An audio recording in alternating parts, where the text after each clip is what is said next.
আসসালামু আলাইকুম ভাই, কেমন আছেন? ওয়ালাইকুম সালাম রাহমাতুল্লাহ বারাকাতুহু। যে ভালো।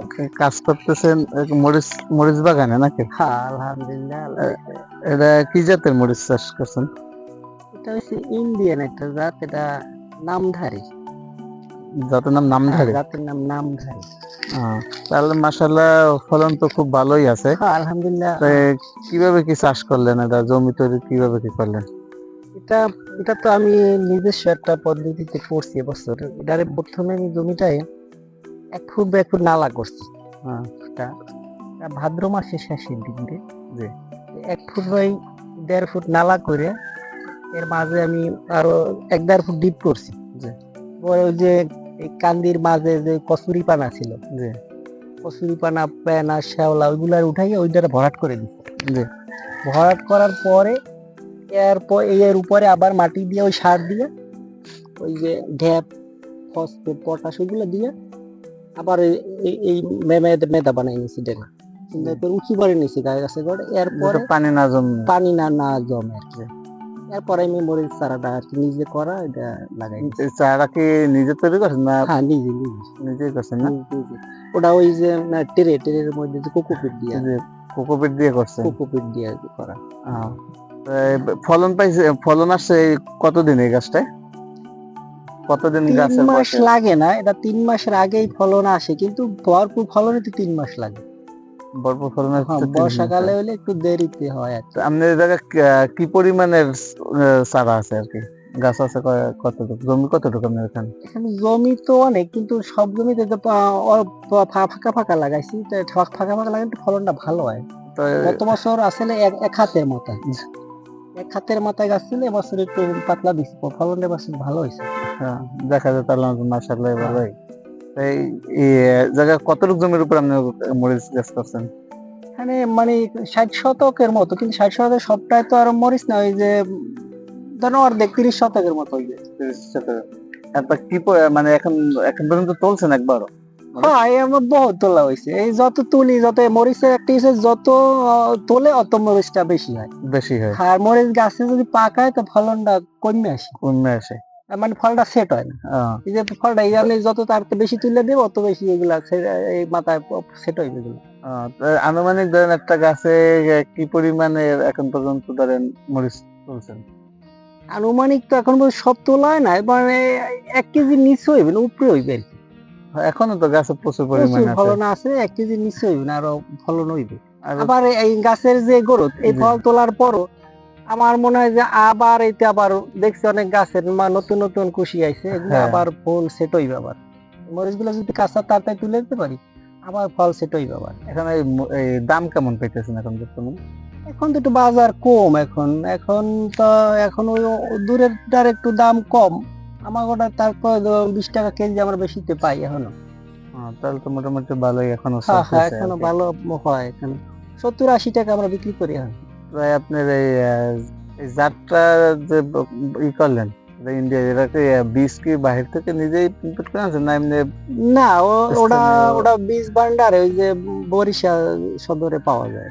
আহ, সদরে ওই লাইন রোডেই পাওয়া যায়। এমনি কোন ক্ষতি এখন পর্যন্ত না, মরিচ তেমন গাছে রোগ বালাই আমি রোগবালাই? দেখি না, এটা ক্ষতি তেমন কোনো দেখি না। রোগ অন্য গত বছর যেটা চাষ করছিলাম ওইটা একটু বেশি রোগ ছিল, এটা একটু রোগ বালাই কম। এখন এইটা যে বিভিন্ন গাছে তো দেখা যায় আপনার বাইরে যে আক্রমণ করে অথবা পোকা আক্রমণ করে, কিন্তু আল্লাহর রহমতে আপনার গাছে তো খুব ভালো একটা ফ্রেশ এবং প্রচুর পরিমাণে ফলন আছে। হ্যাঁ। আপনি কি পদ্ধতিতে ই করলেন এটা আমি বেশিরভাগই পিঁপড়াটার আমি বেশি গুরুত্ব দিই। তারপর সাদা মাছি একটা আছে, আরেকটা জি। আছে যে রেড মাইট, ইয়েলো মাইট।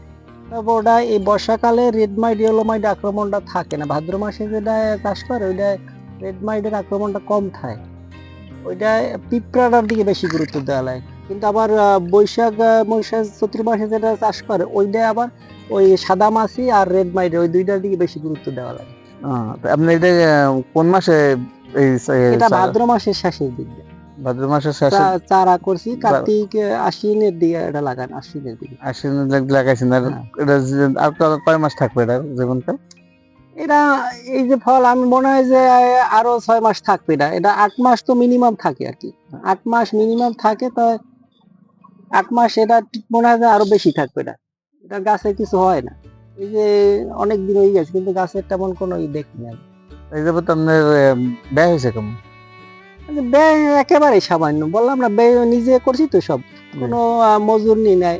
আবার বেশিরভাগই আমার জৈব সারটার বেশি গুরুত্ব। এখানে এই মাটির নিচ এটা নিচে প্রচুর জৈব সার আছে এটা দিছি।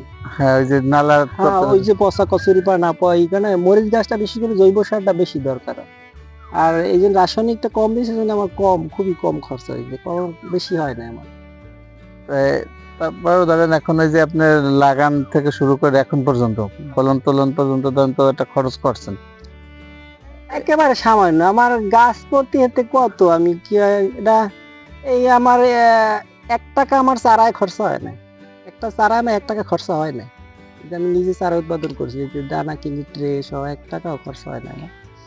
1 টাকার কম খরচ। এরপর 5 টাকা হয়তো সার দিছি, 4-5 টাকা হয়তো আমার সারে কস্টিং গেছে প্রতি গাছ করতে। প্রতি গাছে হ্যাঁ হ্যাঁ এরকম। এখন তো কেজি পাইতেছেন বর্তমানে? ওই যে 60 টাকা হইতে একেবারে শুরু করে 80 টাকা পর্যন্ত বিক্রি করি। একেবারে বেশি বিক্রি হইলে তখন 60-70 টাকা আর কি দেই আর কি। তো মোটামুটি এখন বলা যায় তো লাভই আছে এখন পর্যন্ত। হ্যাঁ, মরিচে মাশাআল্লাহ মোটামুটি ভালো একটা ইয়ে। আর একটা গাছে তো বললেন যে প্রায় 1 কেজির উপরে তোলা হয়েছে। হ্যাঁ, আরো এখনো মরিচ আছে, আরো কুশি নতুন আর এই ছাড়ছে। মরিচটা আরেকটা ইয়ে যেটা কমার্শিয়াল ভাবে এটার একটু বেশি, এটার যথেষ্ট ওয়েট বেশি এই মরিচটা। ঝাল কেমন? ঝালও প্রচুর ঝাল এটা। এটা ওই বাজারে প্রথম দিকে নেওয়ার পরে জনগণে কইতে বাজার অন্যান্য মরিচের সাথে কইতে মরিচের ঝাল কম করে, কিন্তু এরপরে আমি নিয়ে দেখেন, অল্প নিয়ে দেখেন, তারপর বলেন পরবর্তী যে রিপোর্ট দিয়েছে বোঝা গেছে যে সবাই মানে ভালো পাইছে, একজনও কেউ হয় না এটা। তাহলে মোটামুটি একটা বাজারে আপনার একটা এই মরিচটা চাহিদা হ্যাঁ, আছে প্রচুর ভালোই। চাহিদা। এটা একবার যে নেয় সে আবার নিতে বাধ্য, কারণ কোনো এটা ফল পায় না। এখন আর এই ভালো তো খাইতেও এই যে আপনি একটা মরিচ ধরে দেখেন খুব টস টস, হ্যাঁ দেখতেছি তো নরম না, হ্যাঁ। খুব শক্ত। আর এই গাছটায় তো শাখা পোশাখা প্রচুর পরিমাণে প্রচুর। ছাড়ছে। আর মরিচ গাছ আরেকটি হলো একটু বড় হইলে মাথাটা ভাঙ্গা দিতে হয় মরিচ জি। গাছে। হ্যাঁ, মরিচ গাছ ভাঙ্গা দিলে ভালো হয়। ভালো মানে নতুন আর ডালপালা ছাড়ে আর কি। এই মরিচ গাছটা আমার এখানে 5-6 পাতা হওয়ার পর এই মূল মাথাটা ভাঙ্গা দিছে না। এই জন্য তো জানা এই যে পাঁচটা এই যে মূল ডাল মাথা না ছাড়ছে। ভাঙলে আবার অতটা ইয়ে হয় না, ঝোপ হয়। হ্যাঁ, তো এখানে মূল এটা তো জৈব সারের গুরুত্বটাই বেশি। জৈব সারের মাধ্যমে আর এবং ওই যে আপনার ডালপালা বেশি পাওয়ার জন্য, শাখা পোশাখা মরিচ বেশি পাওয়ার জন্য মাথাটা ভাঙ্গে দিতে হয়। ভেঙে দিয়েছেন। 5-6 পাতা হইলেই মাথা মূলটা ছেড়ে দিতে হয়। তাহলে তো মোটামুটি যে কোনো মানুষ যদি একটু আপনি যে পদ্ধতিতে চাষ করছেন এই পদ্ধতিতে চাষ করলে তাহলে তো মোটামুটি সবাই লাভবান হইবে ইনশাআল্লাহ, এতে লস আর কোনো কারণ নাই। তাই তো দেখতেছি আর কি।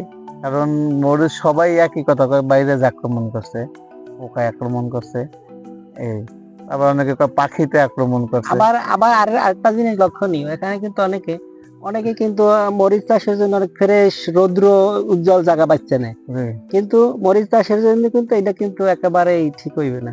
মরিচ একটু অল্প ছায়া সানহিট জায়গা কম, ওই জায়গাতে একটু মরিচটা কিন্তু ভালো হয়। এই জন্য কি আপনি কি এই যে মানে মাঝে মাঝে কলা গাছ লাগাই? হ্যাঁ, এই জন্য আমার এই কলা গাছ লাগানোর উদ্দেশ্য হয়েছে যে গাছের ছায়া দেওয়া। সব বাগানের মানে মধ্যে আদো আলো আদো ছায়াতে। হ্যাঁ, এইটা ভালো। আপনি দেখেন যে জায়গায় একটু রৌদ্র বেশি আর যে জায়গায় একটু ছায়া বেশি, এই জায়গায় গাছের ফলনও বেশি। চেহারা খুব সুন্দর, চেহারা সুন্দর, গাছের কালার সবকিছু সুন্দর, আর ফলের শেপও সুন্দর। গাছের কালার সুন্দর থাকলে ফলের শেপও সুন্দর হয়। এই জন্য আমি কলা গাছটার বেশি আর কি গুরুত্ব। আর কলা গাছটা আমার বাড়তি একটা বেনিফিট আসে, ওটা একটা কলা পাওয়া যায়। হ্যাঁ, ওটা বিনা পরিশ্রম ওটা আমার একটা এই যে কলা বাগান যত দেয় না, গত বছর আমি এই অল্প কয়েকটা গাছ দিয়ে 30,000 টাকা কলা বিক্রি করছি। যে আমার একটা গানে কোনো রকম ব্যয় নেই। কি পরিমাণ কলা গাছ আছে? কলা গাছ 200-র উপরে আছে এইটার মধ্যে, এই মরিচ বাগানের ভিতরে। আবার আমি কলা গাছে আবার ড্যাম তারা কাটি না কাটেন না, ফাঁকা তো ওটা একটা জারে বছরে 3-4 বার কলা দেয়। একটু কলার সাইজ একটু ছোট হয়, কিন্তু আমার এইটা বেশি হয়। আপনার তো মূল উদ্দেশ্য হচ্ছে তো মরিচ গাছ, এরপর আমি আবার অন্য কিছু করবো আবার। এই মরিচের পরে আবার অন্য কিছু হয় না। এই সাইডে আবার এই শশা গাছ লাগানো আছে, এই শশা ওঠার পরে আবার এই উপরে আবার এইটার আবার তৈরি তৈরি করে নেবো এই মরিচ গাছ। মরিচে কতদিন থাকার পরে অন্যটা আবার করে দেবো।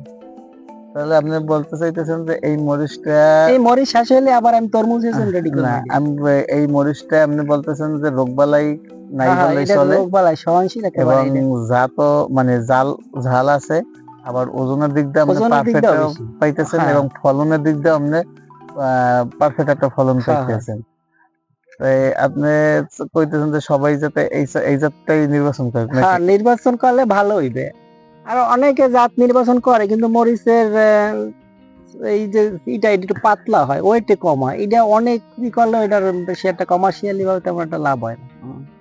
এই জন্য আর কি এই জাতটা আমার কাছে পারফেক্ট মনে হয়। যে খুব তাহলে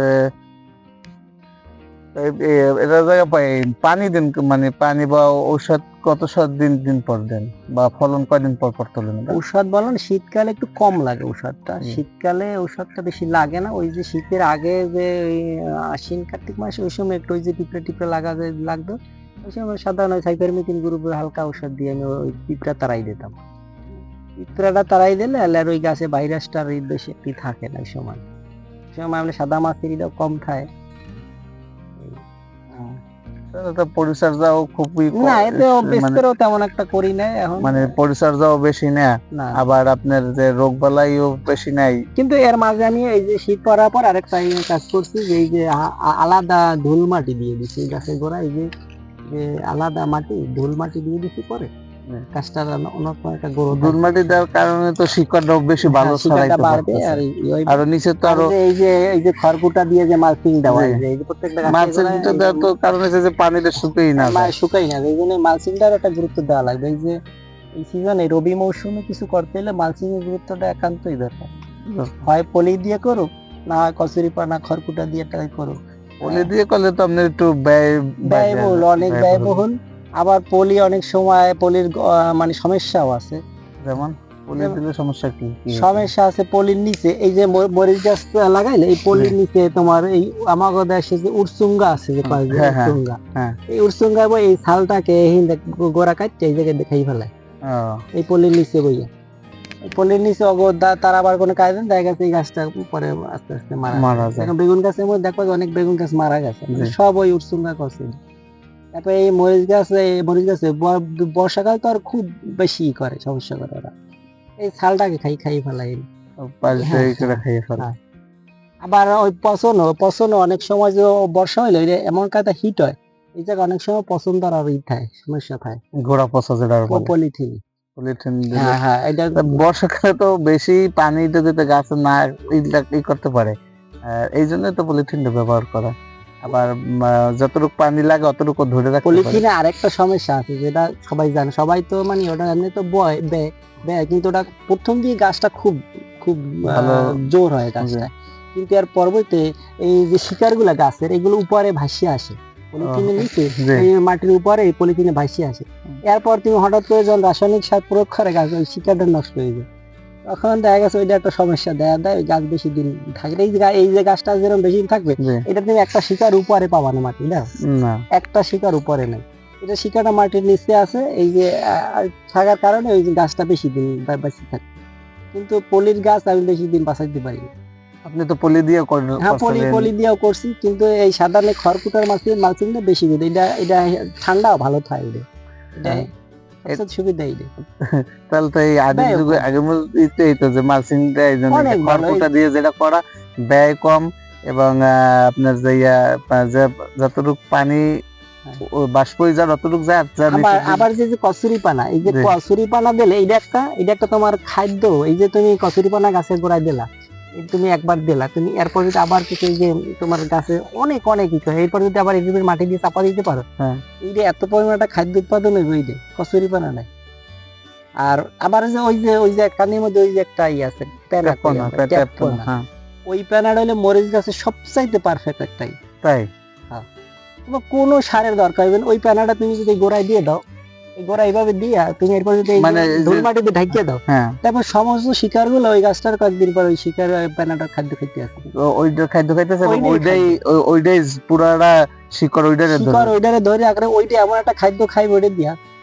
আমার এই জায়গায় আমার ওই যে বোম্বাই মরিচ চাষ আছে, জি। এই আমি এই ওইটা দিয়ে করছিলাম, কোনো রাসায়নিক সার না। আমার একটা গাছ আমি নিজে দাঁড়াতাম, মানে এত বড় হয়ে গেছে। এত বড় প্রতি কলা গাছ, হ্যাঁ, প্রতি কলা গাছের সাথে একটা করে গাছ, একটা গাছ একটা কলা গাছের গোড়ায় ঘোরা দিয়ে দিয়েছে। যখন শুকনা কালা ওই কলা গাছের গোড়ায় দেওয়ার কারণে আমার নিজে হ্যাঁ। দামি করছি। এই বোম্বাই মরিচ গাছটা আমার কলা গাছের গোড়ায় দেওয়ার কারণ ছিল একটাই, যে এই দিন যখন শুকনা আসে কলা হ্যাঁ। গাছের গোড়ায় একটু ভিজা থাকে, হালকা বীজে থাকে। ভিজা থাকতেই আর এই- তখন ওই জায়গা দিয়ে খাদ্য ওই যে পানি সংগ্রহ করে। আবার ওই গাছটা এত ফলন দিয়েছে আমার কলা গাছের গোড়ায়, কিন্তু অন্য জায়গায় ওইরকম ফলন দেয় না। ওই কলা গাছের সাথে বানিয়ে দিয়েছি আমি, বৈশাখ মাসে কলা দিয়েছি, জ্যৈষ্ঠ মাসে আমি ওই বোম্বাই মরিচ চাষ দিয়েছিলাম। আমার এই চৈত্র মাসে এই সময় এক একটা গাছে 20 লিটারের এক এক বালতি ভরে যেত এক একটা গাছ, একটা গাছ। এক একটা গাছে। মানুষের যে কত মানুষ যাইয়া যে তো মানে আকর্ষিত ওইটা কি জাতের নির্বাচন করছিলেন স্যার? দেশি একটা জাত, দেশে এই যে আমাদের যেটা ওই ছোলা পুষ্ট বলে যে এইটা না? এত ঘেরান, এত ঘেরান, এত ঝাল।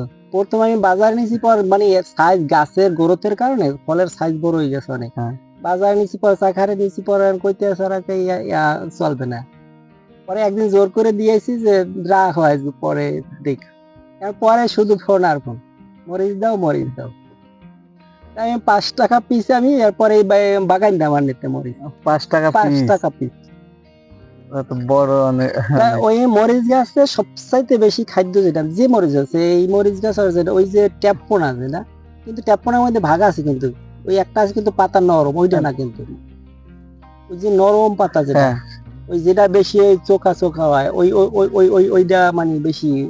ওইটার মধ্যে দুই প্রকার হ্যাঁ, ট্যাপপোনা একটা আছে যে পাতার মতো না, একটা ওইটা আছে ওইটা ও তাড়াতাড়ি পচে যায়, কিন্তু এইটা কিন্তু তাড়াতাড়ি পচে না, ওই যেটা ফিতার মতো। হ্যাঁ ওইটা ওইটা কিন্তু পচবে না তাড়াতাড়ি। ওইটা আর কি সবচাইতে ভালো। ওইটা তুমি যদি মরিচ চাষ করে কোনো সময় ওইটা দিয়ে ধুল মাটি দিয়ে দেবো, আর কিছু লাগবে না। আপনার চাষ পদ্ধতিটাও জানলাম। একেবারে এবার- সবচাইতে কম ব্যয়, কিন্তু উৎপাদন হবে আমার যে কোনো এই উৎপাদন তো দেখতে উৎপাদন তো আমি নিজের এই গাছ চোখেই দেখতেছি গাছে যে কি পরিমাণে মরিচ আছে এবং কি পরিমাণ ফ্রেশ গাছ। প্রথমে কিন্তু আমি মাটি নিচে দেশালাম, ওই ট্যাপোনাই আমি একবার দেশালাম, এই যে দেখছো এই যে কচুরি হ্যাঁ। এই আমি রাসায়নিক তো বেশি দেই না, এই দিয়া পরে আমি এই ধুল মাটি দিয়ে দিচ্ছি। এই কিন্তু গাছে জৈব সার এই মাটি ফালা দিল কিন্তু আমার যাই হোক, তো আপনার মরিচ চাষের উপর আমরা দেখলাম মরিচ কিভাবে চাষ করলে ফলন বৃদ্ধি পায় এবং গাছ কিভাবে ফ্রেশ থাকে কিসের জন্য, আর এবং এই জাতটা নির্বাচনটা একটা বড় একটা জাত নির্বাচন, আবার আরেকটা ঠিক যে আছে। সময় নির্বাচন। হ্যাঁ, রোপণের সময় যদি তুমি নির্বাচন না করতে পারো তাহলে তোমার লস হওয়ার একটা। যাই হোক, আপনার মরিচ চাষটা দেখে খুব ভালো লাগলো, যেটা সচরাচর এরকম মরিচ গাছও দেখা যায় না, ফ্রেশ এবং এত ফলন আলো মরিচ গাছ।